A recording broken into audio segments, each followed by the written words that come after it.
आदि के वीरों का, नर बांकुरों का, वीर शहीदों का नमन करने का ये पर्व है। हमारे फौज के जाबाज जवान, हमारे अर्धसैनिक बल, हमारे पुलिस के जवान, सुरक्षा बल से जुड़े हुए हर कोई मां भारती के रक्षा में जुटे रहते हैं, सामान्य मानवीय की सुरक्षा में जुटे रहते हैं। आज उन सबको भी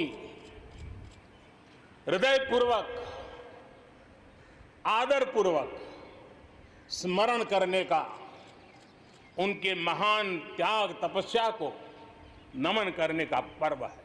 जिस प्रकार से सेवा परमो धर्मः इस मंत्र को जी करके दिखाया है, पूर्ण समर्पण भाव से मां भारती के लालों की सेवा की है, ऐसे सभी कोरोना वॉरियर्स को भी मैं आज नमन करता हूं। इस कोरोना के कालखंड में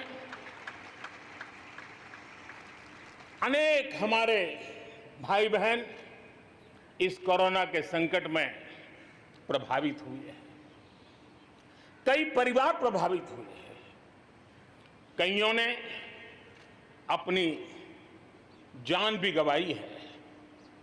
मैं ऐसे सभी परिवारों के प्रति अपनी संवेदनशीलता प्रकट करता हूं। विश्व कल्याण के लिए भी ये भारत का कर्तव्य है और भारत को अपना योगदान बढ़ाना है तो भारत को स्वयं को सशक्त होना होगा, भारत को आत्मनिर्भर होना होगा। हमारे कृषि जगत में बदलाव की आवश्यकता है।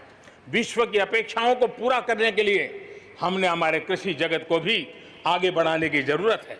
अब आप देखिए, स्पेस सेक्टर में हमने खुला कर दिया, देश के युवाओं को अवसर मिला है।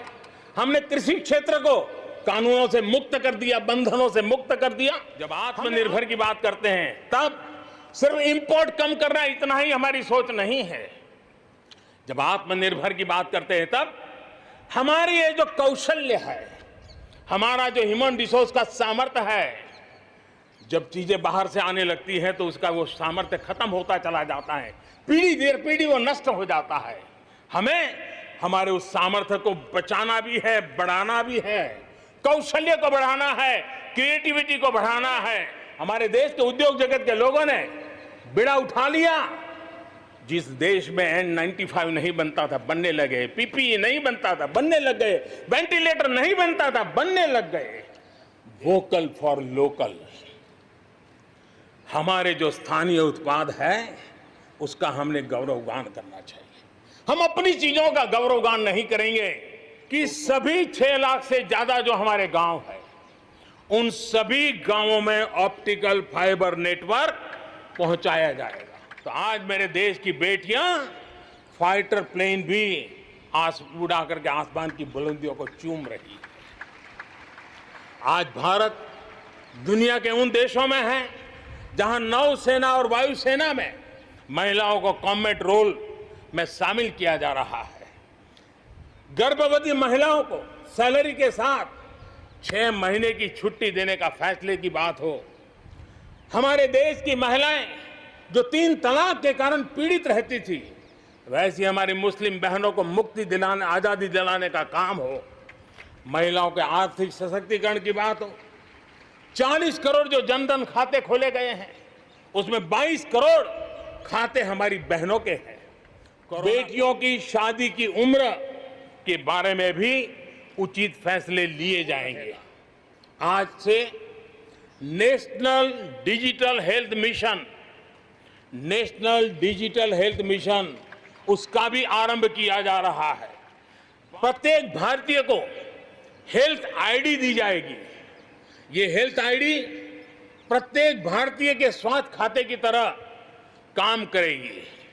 आपके हर टेस्ट, हर बीमारी, आपको किस डॉक्टर के पास कौन सी दवा ली थी, उनका क्या डायग्नोसिस था, कब दी थी, आपकी रिपोर्ट क्या थी, ये सारी जानकारी इस एक हेल्थ आईडी में आपको समाहित की जाएगी।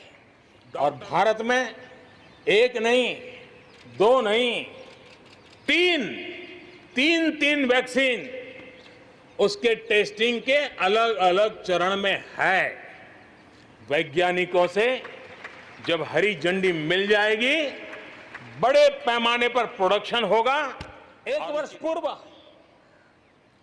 370 से आजादी मिल चुकी है। एक साल पूरा हो चुका है। ये एक साल जम्मू कश्मीर के एक नई विकास यात्रा का बड़ा महत्वपूर्ण पड़ाव है। लद्दाख को केंद्र शासित प्रदेश बना करके बरसों पुरानी जो उनकी मांग थी, उनकी आकांक्षा थी, उस आकांक्षा को हमने पूर्ण करने का, उनको सम्मानित करने का एक बहुत बड़ा काम किया है। लेकिन एलओसी से लेकर एलएसी तक देश की संप्रभुता पर जिस किसी ने आंख उठाई, देश की सेना ने, हमारे वीर जवानों ने उसका उसी की भाषा में जवाब दिया है। अंडमान निकोबार को भी चेन्नई और दिल्ली जैसी इंटरनेट सुविधा अब उपलब्ध होगी। अब हम आगे लक्षद्वीप को भी इसी तरह जोड़ने के लिए काम को आगे बढ़ाने वाले हैं। वंदे